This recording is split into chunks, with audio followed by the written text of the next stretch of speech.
इस कथा को 40 दिन तक नियमित सुनने पर आपकी कोई भी मनोकामना पूर्ण हो सकती है। कथा में गोस्वामी तुलसीदास जी ने प्रभु श्री राम के परम प्रिय भक्त हनुमान जी की लीलाओं का विशद वर्णन किया है।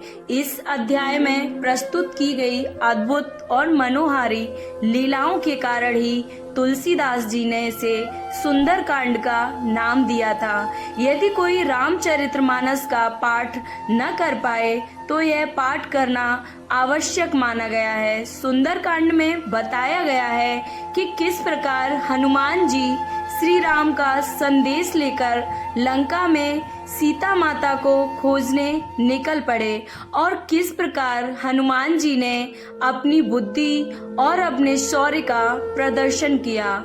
जामवंत के सुंदर वचन हनुमान जी के हृदय के मन को बहुत ही प्रिय लगे और हनुमान जी बोले कि आप लोग दुख सहकर कंदमूल फल खाकर तब तक मेरी प्रतीक्षा करें जब तक मैं सीता माता को अवश्य ही खोज लूंगा, ऐसा मुझे पूर्ण विश्वास है। इतना कहकर सबके सामने शीश झुकाकर सबको प्रणाम कर कर हनुमान जी प्रसन्नता पूर्वक वहां से निकल पड़े। समुद्र के तट पर एक अति सुंदर पर्वत था।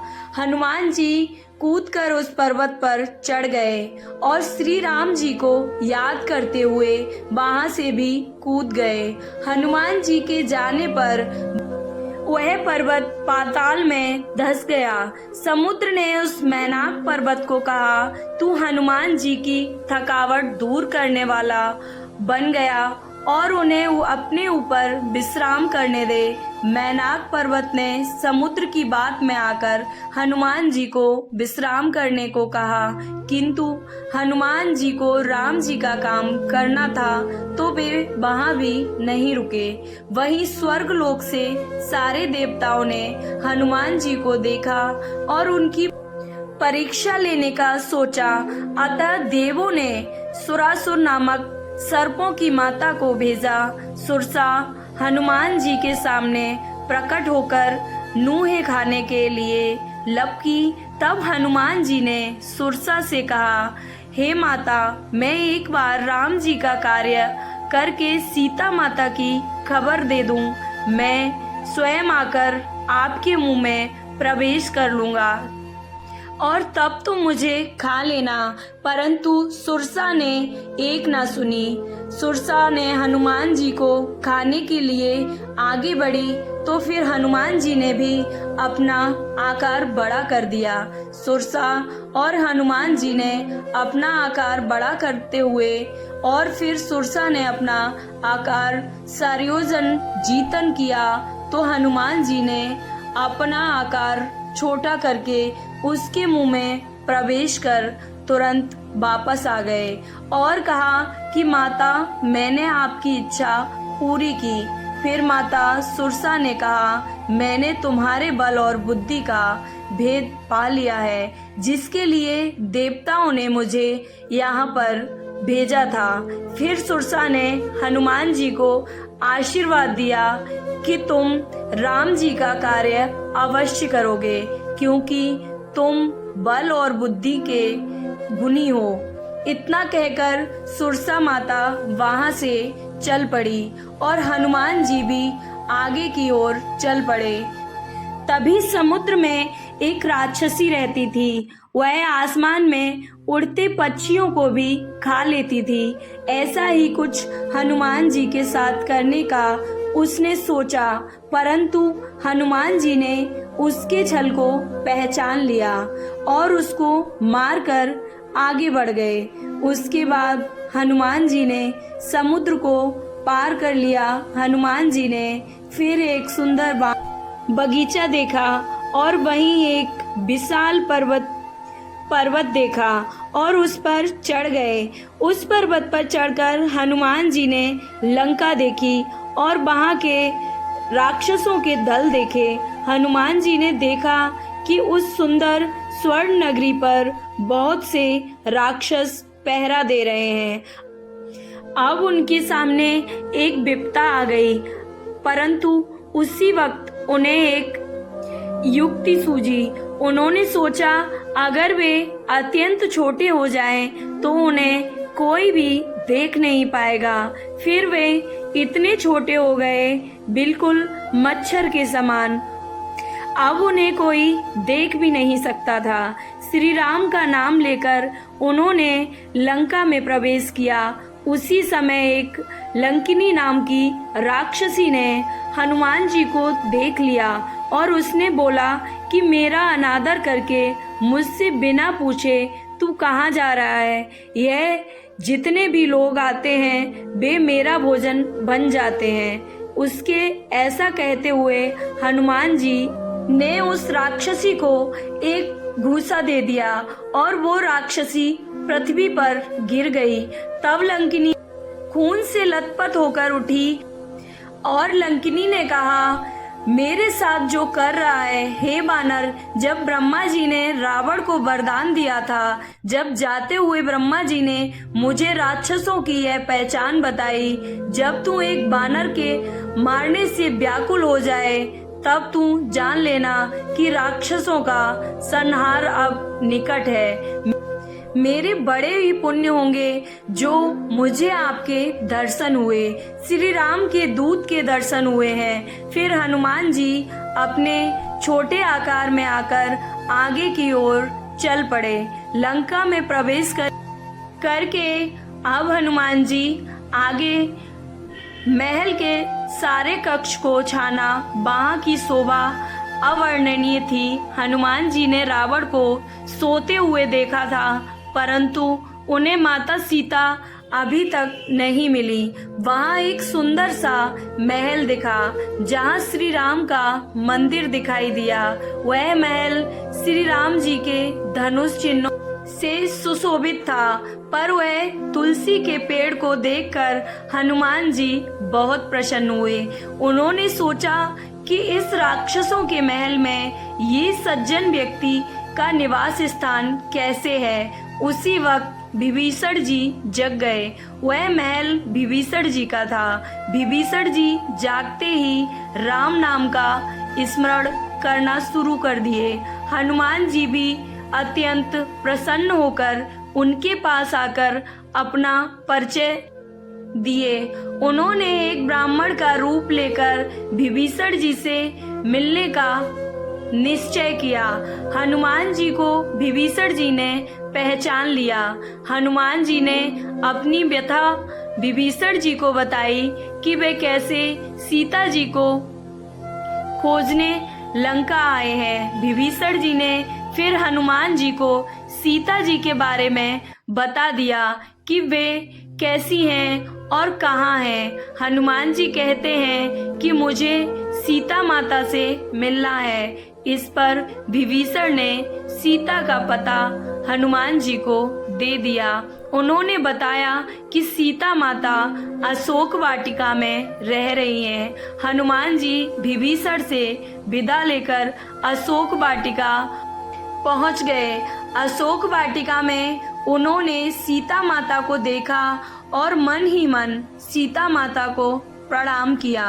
हनुमान जी सीता माता की दशा देखकर बहुत ही दुखी हुए। उन्होंने देखा कि कैसे सीता माता दिन रात श्री राम जी का स्मरण करती रहती हैं और रात्रि के चारों पहर बैठे बैठे ही बिता देती हैं। इतने में ही रावण सज धज कर वहाँ अनेक स्त्रियों के साथ आ गया और सीता जी को समझाने लगा, मैं सभी रानियों को तुम्हारी दासी बना दूंगा, तुम एक बार मेरी ओर देखो तो सही।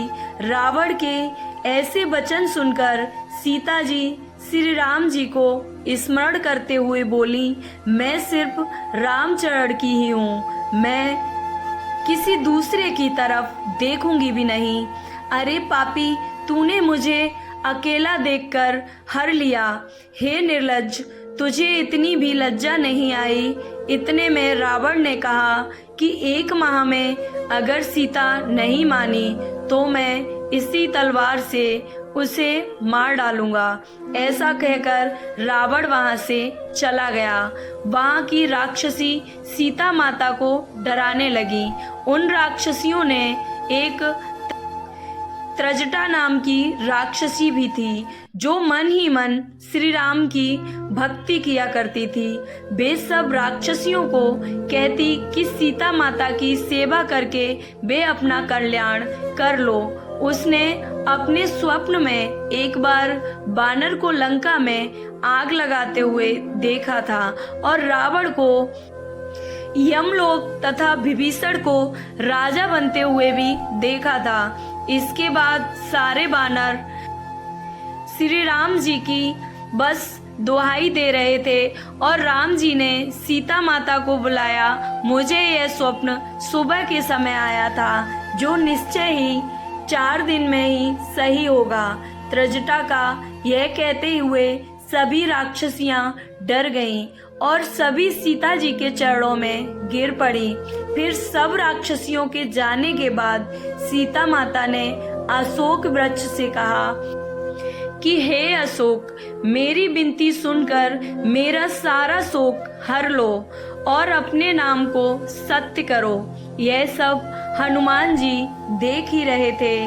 दुख के कारण हनुमान जी श्री राम जी की अंगूठी सीता माता की ओर फेंक दी। सीता जी ने खुश होकर उस अंगूठी को अपने हाथ में ले लिया। राम नाम से अंकित वो अंगूठी बहुत ही शोभनीय थी, परंतु अंगूठी को देखकर सीता जी के मन में अनेकों विचल आने लगे। उसी समय हनुमान जी ने राम नाम का पाठ चालू कर दिया। उनके मुंह से मधुर वाणी निकल रही थी। सीता जी ने कहा, कौन है ये मधुर नर रस बरसा रहा है। तभी बजरंगबली उनके सामने प्रकट हुए। उन्हें देखकर सीता माता ने अपना मुंह फेर लिया। हनुमान जी ने कहा, हे माता, मैं राम जी का दूत हूँ। यह अंगूठी भी उन्हीं से लाया हूँ। श्री राम जी ने आपके लिए यह निशानी भेजी है। फिर हनुमान जी ने सारा सच सीता माता को बताया। सीता जी मान गईं। हनुमान राम जी का दास है। हनुमान जी बोले, मैया, मैं आपके लिए श्री राम का संदेशा लाया हूँ। हनुमान जी के लाए गए संदेशों को सुनकर सीता जी प्रेम से गदगद हो उठी। फिर हनुमान जी ने कहा, माता, आप धैर्य रखो और इन राक्षसों को जलने दीजिए। राम जी आपको छुड़ाने बस आ ही रहे हैं। यदि श्री राम जी को खबर पूर्व में ही मिल गई होती तो वो इतना विलम्ब नहीं करते। जानकी जी ले जाने को तो मैं भी यहाँ से आपको ले जा सकता हूँ, किंतु राम जी ने मुझे इसकी आज्ञा नहीं दी है। हे माता, कुछ दिन और धीरज रखो।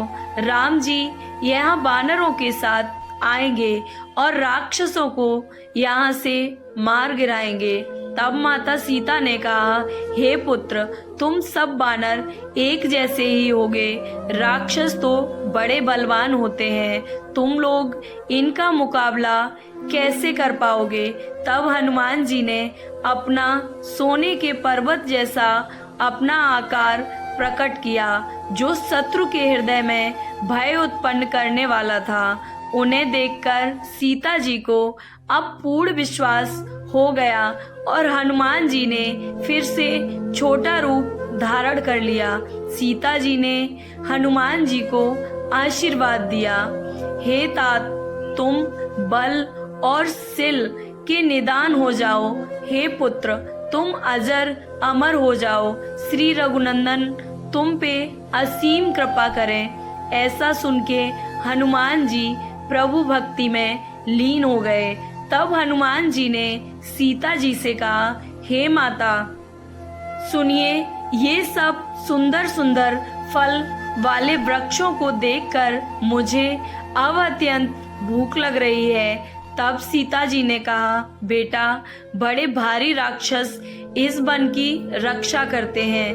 तब हनुमान जी ने कहा, माता, अगर आप मुझे आज्ञा दें तो मुझे उनका डर नहीं। तब सीता जी ने कहा, हे तात, श्री राम जी के चरणों को हृदय में धारण करके ये मीठे फल खा लो। फिर सीता जी को प्रणाम कर हनुमान जी वहां से चले गए और बाग में घुस गए। उन्होंने फल खाए और वृक्षों को भी तोड़ने लगे और वहां बहुत से राक्षस योद्धा रखने वाले थे। कुछ को तो हनुमान जी ने मार दिया और कुछ को रावण के पास पहुंचा दिया। रावण के समीप जाके रावण को बताया कि एक बड़ा भारी बंदर आया है, उसने पूरी अशोक वाटिका तहस नहस कर दी है। यह सुनकर रावण ने और योद्धा को भेजा, परंतु हनुमान जी ने उनको भी मार दिया। फिर रावण ने अक्षय कुमार को भेजा, वह श्रेष्ठ योद्धा को लेकर वहां चला गया। उसको आते देखकर हनुमान जी ने एक हाथ में वृक्ष लेकर ललकारा और उसे मारकर महाध्वनि से गर्जना की। पुत्र का स्वर सुनकर रावण अत्यंत क्रोधित हो गया। उसने अपने ज्येष्ठ पुत्र मेघनाद को वहां भेजा और कहा, हे पुत्र, बंदर को मारना नहीं, उसे यहाँ बांध कर लाना। मेघनाद और हनुमान जी के बीच महायुद्ध हुआ, परंतु मेघनाद ने ब्रह्मास्त्र का प्रयोग किया। ब्रह्मास्त्र को देखकर हनुमान जी ने विचार किया, अगर मैं ब्रह्मास्त्र को नहीं मानता हूँ तो यह ब्रह्मास्त्र का अपमान होगा। मेघनाद ने हनुमान जी को ब्रह्मास्त्र मारा और हनुमान जी वृक्ष के नीचे गिर गए और मूर्छित हो गए। तब हनुमान जी की वो नागपास में ले गया। सभी देवी देवताओं को भी अब रावण से भयभीत होकर बस उसे देख रहे थे। उसको देखकर हनुमान जी को तनिक भी भय नहीं था और रावण को कहा, हे रावण, तुम सीता जी को श्री राम को लौटा दो, राम के चरणों को हृदय में धारण कर लो। रावण ये सब बातें सुनकर कुपित हो जाता है और अपनी सेना को हनुमान जी को मारने का आदेश देता है। उसी समय मंत्रियों के साथ विभीषण जी वहां आ जाते हैं और बहुत ही आग्रह करने के बाद रावण को समझाया कि इस दूत को मारना उचित नहीं है, यह तो नीति के विरुद्ध है, कृपया इसे कोई और दंड दीजिए। फिर रावण आदेश देता है कि तेल में कपड़ा डुबोकर इसकी पूंछ पर डाल दो और आग लगा दो, परंतु हनुमान जी ने ऐसा खेल किया कि पूंछ निरंतर बढ़ती ही जा रही थी, लंबी होती जा रही थी। इतने में ही नगरवासी वहां आ गए और हनुमान जी को ठोकरें मारने लगे। फिर हनुमान जी के पूंछ पर आग लगा दी गई। अग्नि को देखकर हनुमान जी बहुत ही छोटे हो गए और सोने की अटारी पर जाकर चढ़ने लगे। हनुमान जी एक से दूसरी अटारी पर छलांग लगाने लगे। देखते ही देखते उन्होंने सारा नगर जला दिया, पर उन्होंने विभीषण जी का घर नहीं जलाया। उसके बाद अपनी पूंछ के आग बुझाकर वे सीता जी के पास चले गए और सीता माता से अब वहां से जाने की आज्ञा ली। सीता जी ने अपनी चूड़ामणि दे दी। फिर वे समुद्र में कूद पड़े और वापस आ गए। उन्होंने देखा कि वानरों में हर्ष ध्वनि सुनाई दे रही है। हनुमान जी को देखकर सभी हर्षित हो गए और सभी वानरों ने अपना नया जन्म समझा। हनुमान जी के मुख प्रसन्न थे, शरीर पर तेज विराजमान था, जिससे समझ में आ गया कि वे राम जी के कार्य कर आए हैं। हनुमान जी ने सीता माता की चूड़ामणि दी और श्री राम ने उन्हें गले से लगा लिया। श्री राम ने कपिराज सुग्रीव को बुलाया और कहा कि चलने की तैयारी की जाए। सुग्रीव ने शीघ्र ही वानर सेना को बुला लिया और सेनाओं के समूह आ गए। वानर भालू के झुंड अनेकों प्रकार के थे। श्री राम ने आगे की ओर प्रस्थान किया। इसके बारे में सीता माता को भी पता चल गया। उनकी बाईं आंख फड़फड़ाकर यही कह रही थी कि श्री राम उन्हें लेने आ रहे हैं। रावण के भाई विभीषण ने भी रावण को बहुत समझाने का प्रयत्न किया, परंतु रावण ने एक न सुनी। श्री राम एक ही लोक के राजा नहीं थे, वे समस्त लोकों के राजा थे। तब रावण ने क्रोधित होकर विभीषण से कहा, तू मेरी नगरी में रहकर प्रेम तपस्वी से करता है, तू उनसे ही जाकर मिल, उनकी ही नीति को अपना ले और उन्हें ही अपनी नीति बता दे। विभीषण हर्षित होकर अनेक मनोरार्थ करके भी श्री राम के पास चले गए। श्री राम ने अपना सेवक जानकर अपने शरण में ले लिया। उन्होंने उनसे पूछा कि ये गहरे समुद्र को कैसे पार करें। तब विभीषण ने कहा, हे धनुषधारी, यद्यपि आप तो अपने एक तीर से ही समुद्र को सुखा सकते हैं, पर नीति ये कहती है कि पहले जाकर समुद्र से प्रार्थना की जाए।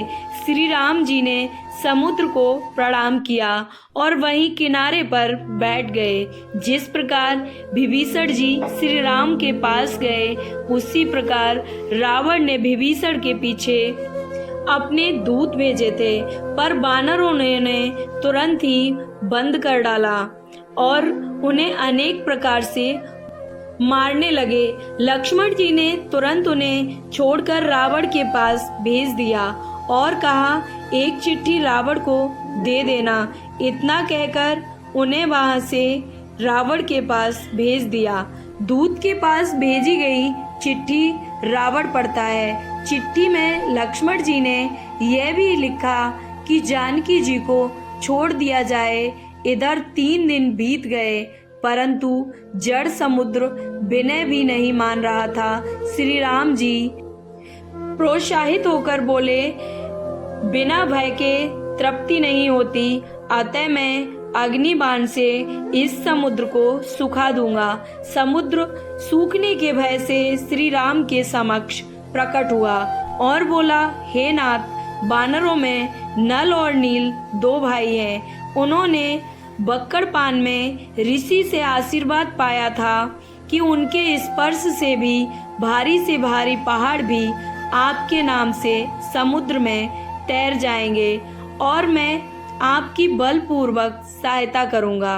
हे नाथ, समुद्र को इस प्रकार जोड़ लीजिए कि तीनों लोकों में आपका सुंदर यश गान हो जाए। श्री राम के भारी बल और परोस को देखकर हर्षित हो गया, उसे सुख प्राप्त हुआ। फिर वे श्री राम के चरण बंदन कर वहां से चले गए और इस प्रकार ये सुंदर कांड कथा समाप्त हुई। अगर ये कथा आपको अच्छी लगी तो कमेंट बॉक्स में जय श्री राम अवश्य लिखें और चैनल को सब्सक्राइब करना ना भूलें।